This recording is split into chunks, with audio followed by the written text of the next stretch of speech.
नमस्कार। मैं कमल किशोर, प्रवक्ता शोर, एससीईआरटी लखनऊ से।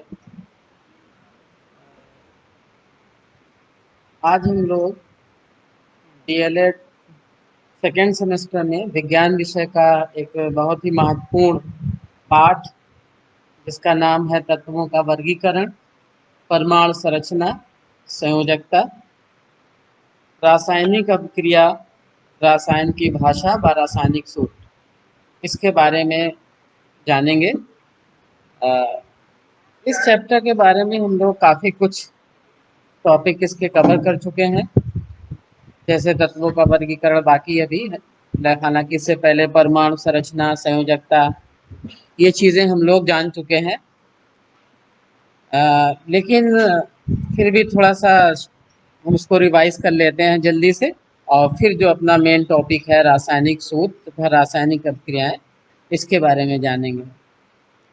हम लोगों ने देखा था कि प्रत्येक कोई भी यूनिवर्स का पदार्थ है, वो उसका वो एक बहुत ही सूक्ष्मतम कण, जिसको कि परमाणु कहते हैं, उनसे बना हुआ होता है।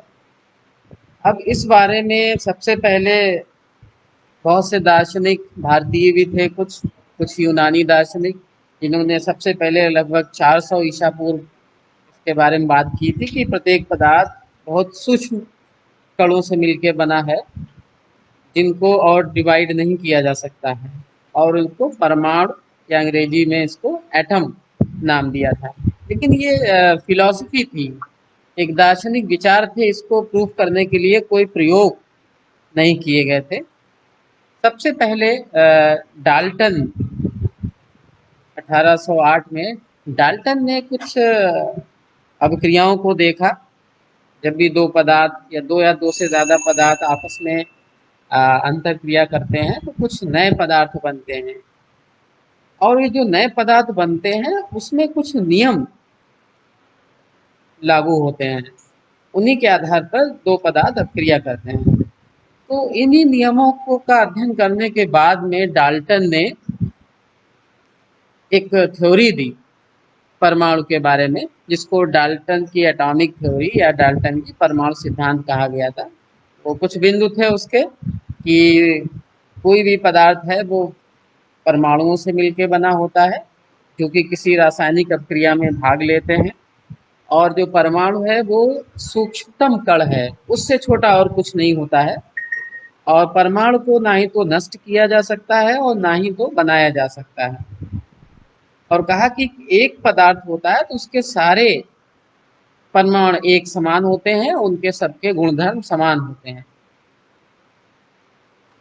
और परमाणु आपस में अपक्रिया करके एक जैसे पदार्थ से भी, जैसे हाइड्रोजन के दो एटम आपस में अपक्रिया करके मालिक्यूल, हाइड्रोजन का मालिक्यूल बनाते हैं, या विभिन्न प्रकार के परमाणु भी आपस में अभिक्रिया करके यौगिक बनाते हैं। जैसे हाइड्रोजन और ऑक्सीजन अभिक्रिया करके H2O जल के अणु का निर्माण करते हैं। तो ये कुछ पॉइंट बताए थे। तो ये इनकी थ्योरी काफ़ी कुछ, सबसे पहले कुछ थ्योरी दी गई थी, जो कि इन्होंने अभिक्रियाओं को ऑब्जर्वेशन से इन बिंदुओं को लिखा था। लेकिन उसके बाद में क्या हुआ कि कुछ ऐसी एक्सपेरिमेंट देखे गए जो इनकी थ्योरी सही साबित नहीं दिखाई दी। जहाँ पर जैसे इन्होंने कहा था कि परमाणु सूक्ष्मतम कण है, उसे और ज़्यादा डिवाइड नहीं किया जा सकता है। लेकिन ये देखा गया है कि कुछ पदार्थ आवेशित होते हैं, या कुछ ऐसी प्रोसेस होते हैं जो वो आवेशित हो जाते हैं। जैसे आप सूखे बालों में कंघी करने के बाद कागज़ के टुकड़े उसको आकर्षित करते हैं, और बहुत से एग्जाम्पल हैं। तो ये आवेश कहाँ से आ जाता है, क्योंकि परमाणु पे इन्होंने कोई चार्ज की बात तो की नहीं, क्योंकि एटम जो है वो सबसे सूक्ष्मतम है। तो ये चार्ज कहाँ से आता है। और कुछ फैराडे, भौतिक विज्ञान में फैराडे ने कुछ नियमों को बताया था, उसको भी ये इनकी थ्योरी समझा नहीं सकी, इसलिए ये थ्योरी ज़्यादा दिन तक नहीं चल पाई। एक और थ्योरी की आवश्यकता होने लगी। जब ये देखा गया कि कुछ पदार्थ होते हैं कुछ विभिन्न परिस्थितियों में वो आ, आवेशित हो जाते हैं, आवेश आ जाता है उन पर, तो उसके बाद ये बहुत सी खोजें हुई। खोज होने के बाद ये पता चला कि परमाणु सूक्ष्मतम कण नहीं है, उससे भी सूक्ष्म कण होते हैं परमाणु के अंदर भी, उससे सूक्ष्म कण होते हैं जिनको इलेक्ट्रॉन प्रोटॉन न्यूट्रॉन कहा गया था। और कहा गया कि इलेक्ट्रॉन पर नेगेटिव चार्ज होता है, प्रोटॉन पर पॉजिटिव होता है और न्यूट्रॉन पर कोई चार्ज नहीं होता है। तो ये बता दिया गया कि परमाणु जो है वो सूक्ष्मतम कण नहीं है, उसके अंदर भी इलेक्ट्रॉन प्रोटॉन न्यूट्रॉन होते हैं। अब पता चल गया कि ये तीन प्रकार के कण होते हैं उसमें, जिसमें कि दो आवेशित कण हैं। तो ये परमाणु के अंदर रहते कैसे होंगे, ये इनका अरेंजमेंट क्या है। अगर कोई चार्ज नहीं होता तो कोई प्रॉब्लम नहीं थी, कैसे भी रह सकते थे, क्योंकि चार्ज है, क्योंकि पॉजिटिव पॉजिटिव आपस में रिपल करते हैं, नेगेटिव पॉजिटिव अट्रैक्शन करते हैं, तो इसके अंदर उनका अरेंजमेंट क्या होता है। तो इसको समझाने के लिए बहुत से मॉडल प्रस्तुत किए गए थे। जैसे सबसे पहले थॉमसन का परमाणु मॉडल था, जिसमें उन्होंने कह दिया था कि जो परमाणु होता है वो एक, उसको हम मान सकते हैं जैसे तरबूज की तरह होता है। उसमें जो परमाणु में जो प्रोटॉन होते हैं पॉजिटिव चार्ज वाले, वो पूरी बॉडी उसकी बनी होती है, और जो इलेक्ट्रॉन होते हैं वो जहाँ तहाँ धंसे होते हैं। जैसे तरबूज में जो गूदा है वो प्रोटॉन पूरी बॉडी बनी हुई है, और जो इलेक्ट्रॉन है वो उसके बीच की तरह धंसे होते हैं, इस तरीके से बताया। तो इनका जो मॉडल है एक चीज़ तो समझा सका, तो मॉडल वही एक्सेप्ट किया जाता है जो एक्सपेरिमेंटल चीज़ों को समझा सके। तो इनका मॉडल एक चीज़ ये समझा सका कि परमाणु ओवरऑल न्यूट्रल होता है, उदासीन, कोई चार्ज नहीं होता है। तो उन्होंने समझा दिया कि जो उसका एटम की पूरी बॉडी प्रोटॉन की बनी है, तो उस पर जो पॉजिटिव चार्ज आएगा, और electron negative charge, total negative charge positive charge के बराबर होता है, इसलिए न्यूट्रल होता है, ये समझा दिया गया। लेकिन फिर रदरफोर्ड ने एक एक्सपेरिमेंट किया जिसको अल्फा स्कैटरिंग एक्सपेरिमेंट या रदरफोर्ड का अल्फा प्रकीर्णन प्रयोग कहते हैं। इस प्रयोग को थॉमसन का मॉडल नहीं समझा सका, इसलिए उनका मॉडल नहीं चल पाया आगे। रदरफोर्ड ने अपने मॉडल में जो एक्सपेरिमेंट किया उसके आधार पर उन्होंने ये पाया कि जो प्रोटॉन और इलेक्ट्रॉन होते हैं उनके अरेंजमेंट को समझाया। उन्होंने कहा कि जो प्रोटॉन होते हैं, जो एक्सपेरिमेंट किया, जो ऑब्जर्व किया, उसके आधार पर उन्होंने निष्कर्ष निकाला, जो परमाणु है उसके सेंटर में एक छोटी सी जगह जिसको उन्होंने नाभिक कहा, उसमें प्रोटॉन होते हैं, और जो इलेक्ट्रॉन होते हैं वो उस न्यूक्लियस के चारों ओर विभिन्न कक्षाओं में घूमते रहते हैं। ये इन्होंने अपने मॉडल में प्रस्तुत किया।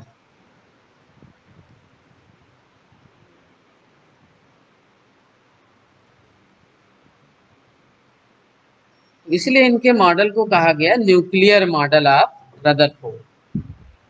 उसमें न्यूक्लियस के बारे में बताया कि परमाणु के अंदर एक धनावेशित केंद्र होता है जिसको नाभिक कहते हैं, और जो इलेक्ट्रॉन है उसके चारों ओर घूमते रहते हैं।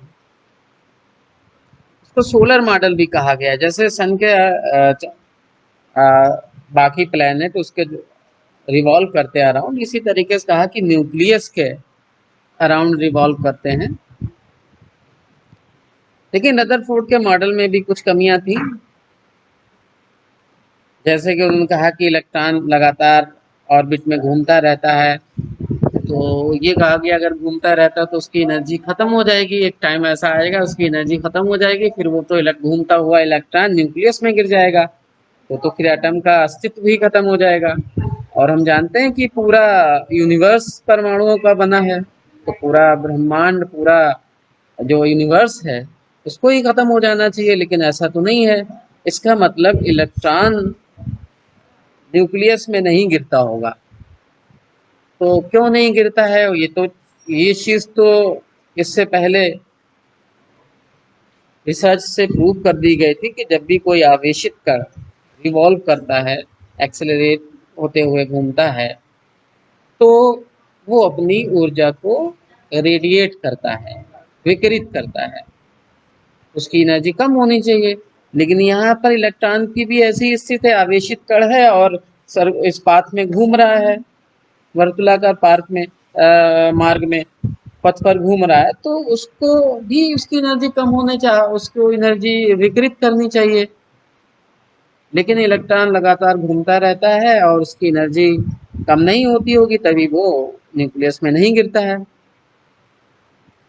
इस चीज को रदरफोर्ड का मॉडल नहीं समझा। तो फिर बोर का मॉडल आया। उस मॉडल में जो चीज रदरफोर्ड के मॉडल में नहीं समझाई जा सकी थी कि इलेक्ट्रॉन अपने कक्षा में घूमते हुए नाभिक में क्यों नहीं गिरता, क्योंकि उसकी एनर्जी कम होती रहती है। इस समस्या का समाधान बोर मॉडल में बताया गया। उन्होंने कहा कि इलेक्ट्रॉन जो होते हैं वो किसी भी कक्षा में नहीं घूम सकते, वो कुछ निश्चित कक्षाओं में ही घूम सकते हैं, कुछ निश्चित कक्षाओं, ऊर्जा की कक्षाओं में ही घूम सकते हैं, और उसमें जब ये घूमते हैं तो अपनी ऊर्जा विकृत नहीं करते हैं।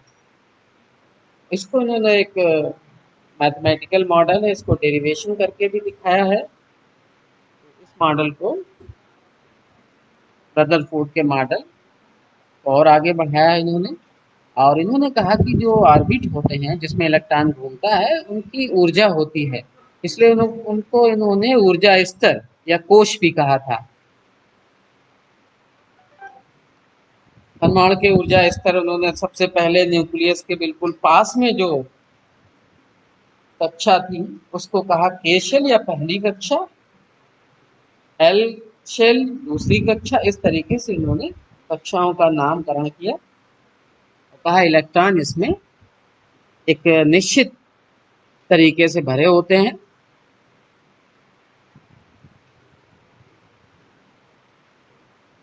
अब किसी भी कक्षा में कितने इलेक्ट्रॉन होंगे, इसके लिए भी कुछ नियम है।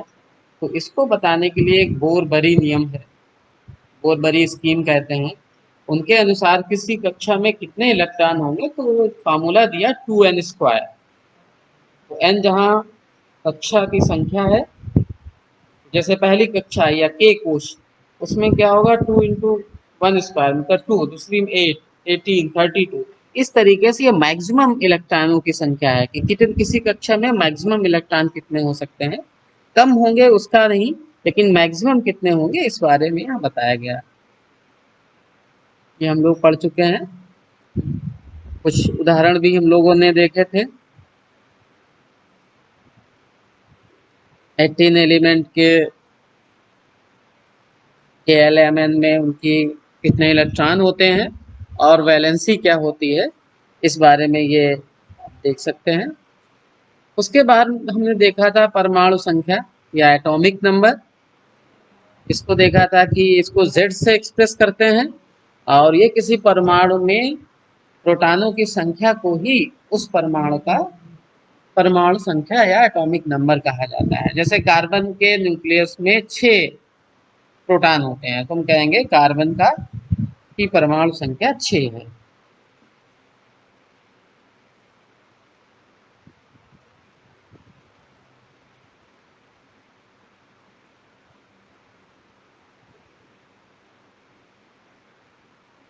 ये होता है द्रव्यमान संख्या, ए से रिप्रेजेंट करते हैं।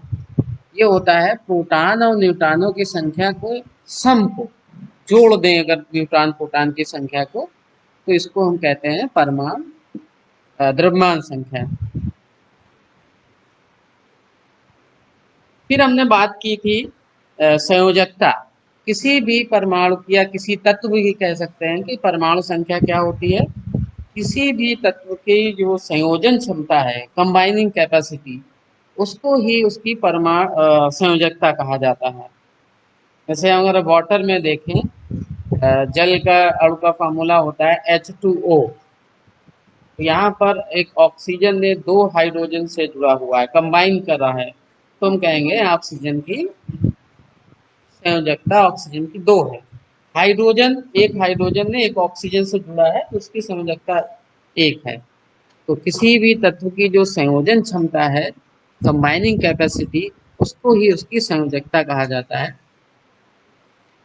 अब किसी भी तत्व की संयोजकता क्या होगी, इसे पता करने के लिए हमें उस तत्व के परमाणु में बाहरी कक्षा में कितने इलेक्ट्रॉन हैं, हमें ये पता करना होता है।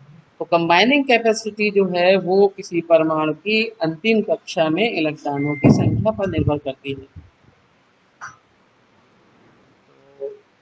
देखते हैं कि जो नोबेल गैसेस या अक्रिय गैसें जिनको कहते हैं, इनमें अगर हीलियम को छोड़ दिया जाए तो उसमें दो, उसके में एक ही कक्षा होती है, उसमें 2 इलेक्ट्रॉन होते हैं।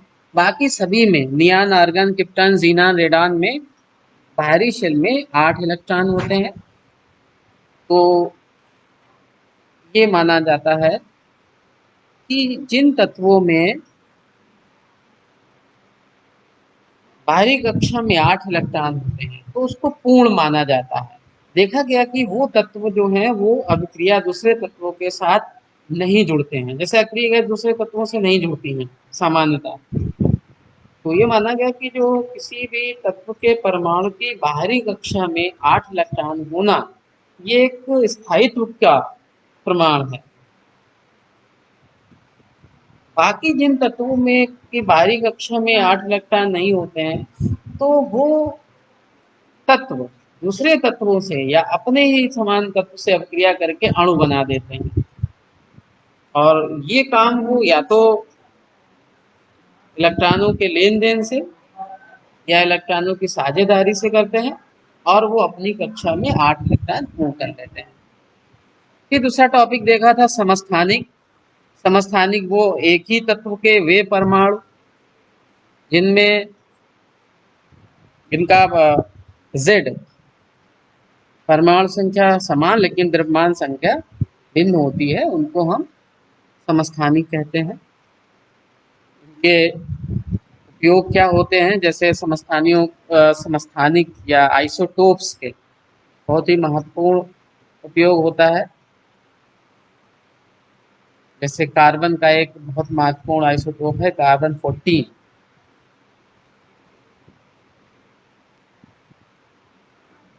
यहाँ पर जैसे हाइड्रोजन का है ट्राइटियम, ऐसे ही कार्बन का एक होता है कार्बन 14। तो उसका उपयोग किया जाता है कार्बन डेटिंग में। जो भी लिविंग ऑर्गेनिज्म है, प्लांट वगैरह, तो ये अगर आप देखते होंगे कि कार्बन डेटिंग से पता चला कि इस जो वुड मिली है, लकड़ी मिली है, इसकी इतने मिलियन साल पुराना है। ये कैसे पता किया गया? कि कार्बन डेटिंग से ही पता किया गया। तो ऐसे बहुत से आइसोटोप हैं जिनको मेडिकल फील्ड में भी इस्तेमाल किया जाता है।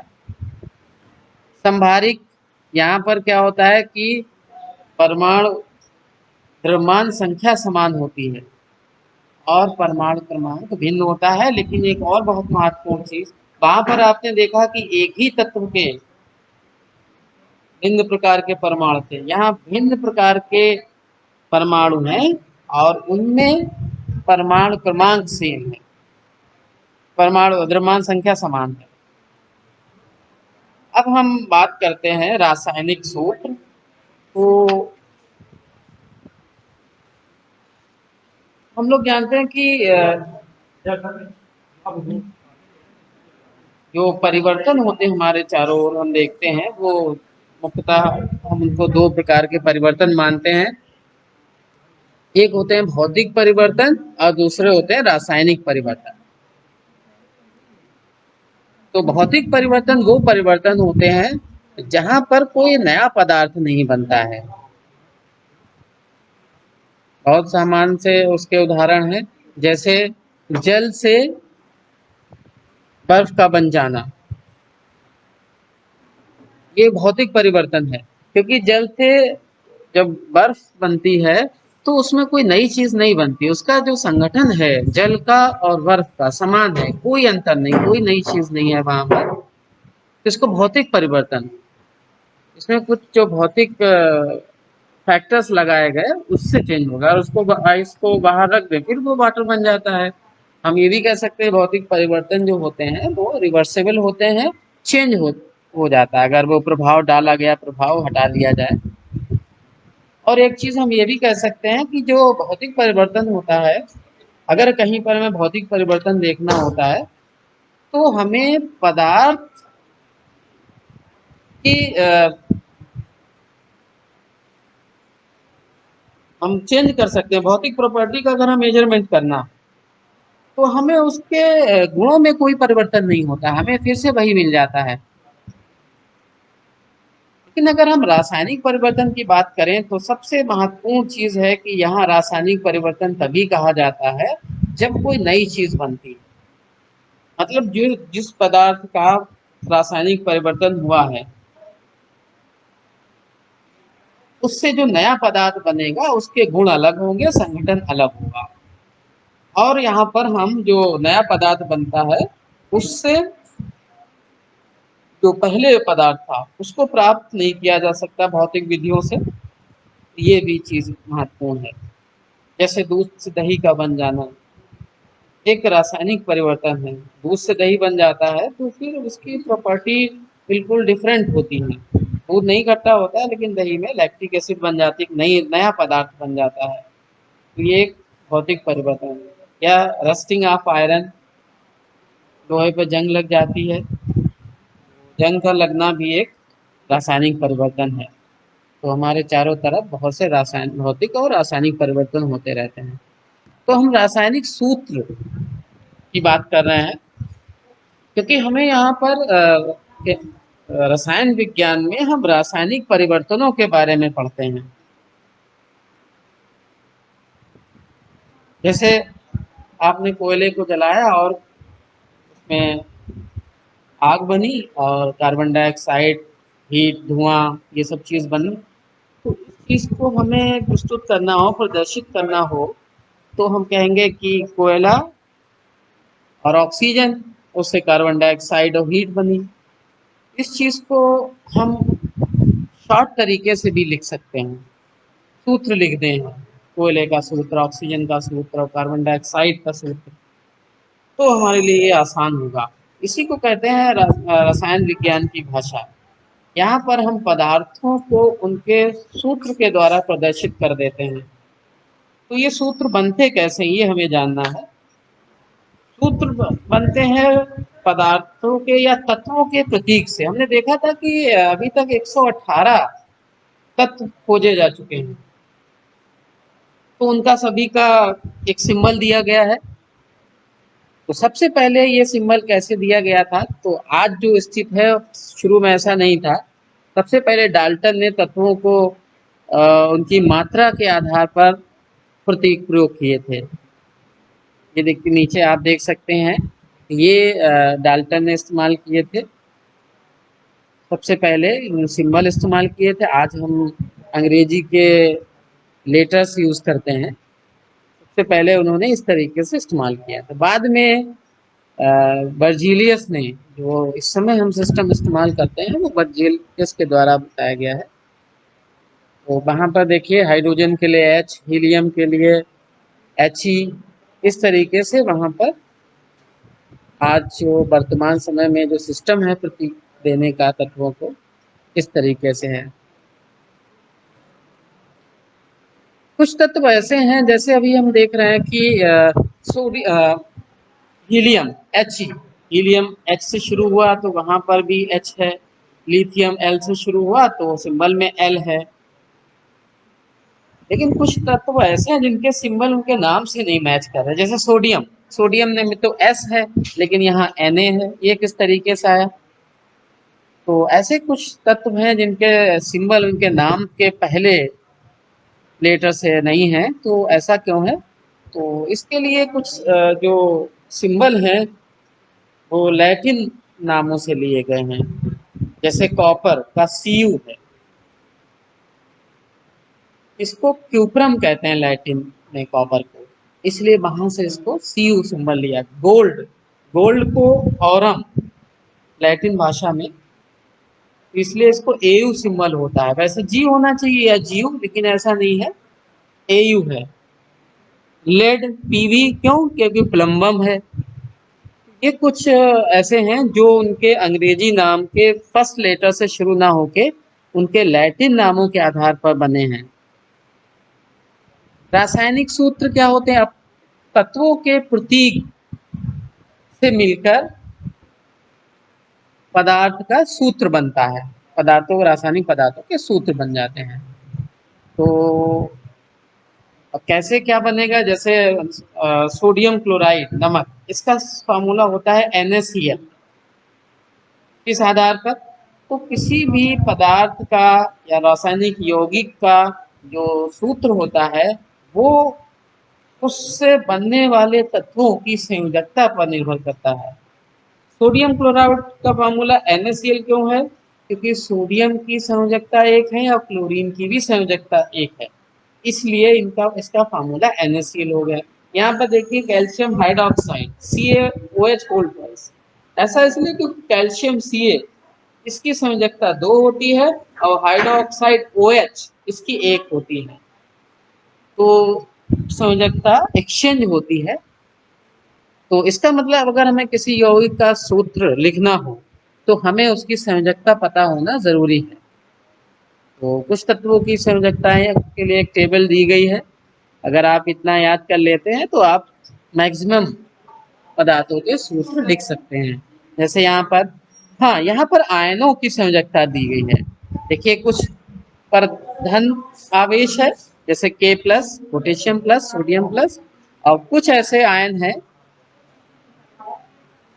उनका माइनस चार्ज है, निगेटिव। तो निगेटिव चार्ज वाले जो भी तत्व या सूत्र हैं उनको एनायन कहा जाता है, ऋणायन, और पॉजिटिव वाले को कैटायन या धनायन कहते हैं।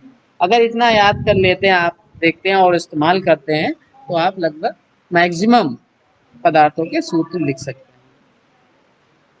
सूत्र लिखने का तरीका ये है, अभी हम लोगों ने देखा हम क्या करते हैं। सबसे पहले अगर ये रसायन विज्ञान की भाषा है तो सूत्र लिखना सबसे पहली जरूरत है।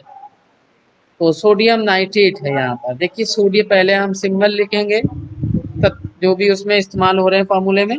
जैसे सोडियम नाइट्रेट है, सोडियम का Na, नाइट्रेट का NO3, दोनों का चार्ज हमने लिख लिया। तो हमेशा धनायन वाले को पहले लिखते हैं, उसके बाद लेफ्ट साइड में, और ऋणायन वाले के चार्ज को राइट साइड में। अब इसको एक्सचेंज कर देते हैं दोनों की, क्योंकि एक ही है, आवेश समान है या कैसे संयोजकता समान है, इसलिए उसमें इसको नहीं लिखा जाएगा।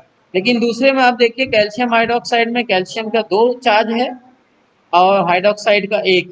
एक्सचेंज हुआ तो OH के पास 2 आ गया और कैल्शियम का पास 1, क्योंकि 1 लिखने की आवश्यकता नहीं है तो 1 होता ही है, इसलिए इसको इस तरीके से। ऐसे और बहुत से हैं जिनको आप अगर प्रैक्टिस कर लेते हैं वो आप लगभग सभी सूत्र लिख सकते हैं। कुछ चीज़ों का ध्यान रखना होता है यहाँ पर, अगर दोनों तत्वों की संयोजकता समान होती है तो उसको लिखने की आवश्यकता नहीं होती है। आप तत्व को हम पहले सिंबल को याद करते हैं, उसके बाद उनसे फार्मूला, सूत्र बनाना सीखते हैं। अब जब सूत्र बनाना सीख लेते हैं उसके बाद हम रासायनिक अभिक्रियाएं बनाना सीख लेते हैं। तो अगले स्टेप में हम लोग जानेंगे कि सूत्र का निर्माण करने के बाद हम उनसे अभिक्रियाएं कैसे लिखें। तो आज के लिए इतना ही। आप तत्वों के प्रतीक और उनसे उन पर आवेश को याद कर लें, प्रैक्टिस कर लें, और जब आप सभी सूत्र बना लेंगे तो रासायनिक अभिक्रिया लिखना बहुत आसान हो जाएगा। धन्यवाद।